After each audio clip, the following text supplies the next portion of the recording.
Bridge of Spirits is a throwback to the classic 3D Zelda style of games. It has melee combat and climbing, similar to games such as Star Wars Jedi Fallen Order, or even Sekiro Shadows Die Twice. Platforming that recalls games such as Ratchet & Clank, and puzzles like you might see in The Legend of Zelda. The Rot are a bit like Pikmin, or the minions in games such as Overlord. But this chill action-adventure is more Zelda than Dragon Quest. One part tiny Tony Hawk's Pro Skater and one part Micro Machines. It's sort of like Final Fantasy VII Remake's combat system. I've never played a game like Deathloop before. I've played a lot of games that are a little bit like it. Dishonored, Hitman, Outer Wilds, and even Dark Souls among them. There's nothing quite like Scarlet Nexus, a game that combines inspirations from fast-paced character action games of the Devil May Cry and Bayonetta school with epic JRPGs the likes of the Persona and Tales of series. More like a combination of traditional Tales combat and a character action game like Devil May Cry or Bayonetta, which looks more like something out of Guilty Gear Xrd. And Chicory is best described as a top-down, Zelda-like adventure. Darksiders tells the violent story of war, a mission that heavily borrows from gameplay elements from both the God of War and Zelda franchises. God of War takes inspiration from both Devil May Cry and Onimusha, like a lot of third-person action games these days do. Horizon Zero Dawn with rodents isn't exactly the worst description for Biomutant.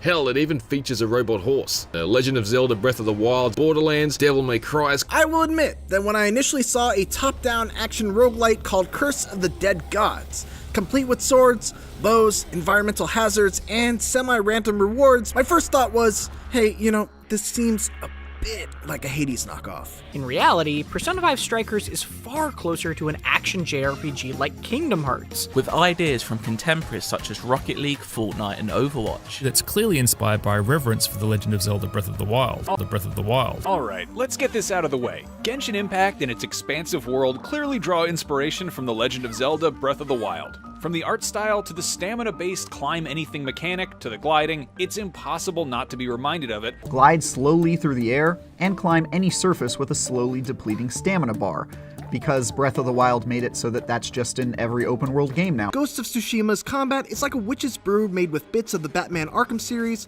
the pre-Origins Assassin's Creeds, Sekiro Shadows Die Twice. Think Counter-Strike with hero elements. That's the elevator pitch for Valorant. You know the elevator pitch. Do a Dark Souls, but make it anime. The elevator pitch for Remnant is basically Dark Souls with a heavy focus on ranged, gun-based combat. Ashen shamelessly borrows the major trappings of Dark Souls. It's a genre remix that samples the combat and exploration of a lightened-up Dark Souls and the action and energy of Uncharted. Neo owes a lot to Dark Souls. That's a phrase you hear all the time these days, but in this case, Death's Gambit cribs the vast majority of its gameplay ideas from Dark Souls. Let It Die is yet another game in the now familiar Dark Souls tradition. Fans of Dark Souls will notice more than a few similarities for sure. Perhaps no modern game is more blunt about its influences than Eldest Souls, borrowing heavily from Dark Souls. We haven't seen many pure action games like Darksiders 3 in the past decade or so. Oh wow, so this is like a whole new experience.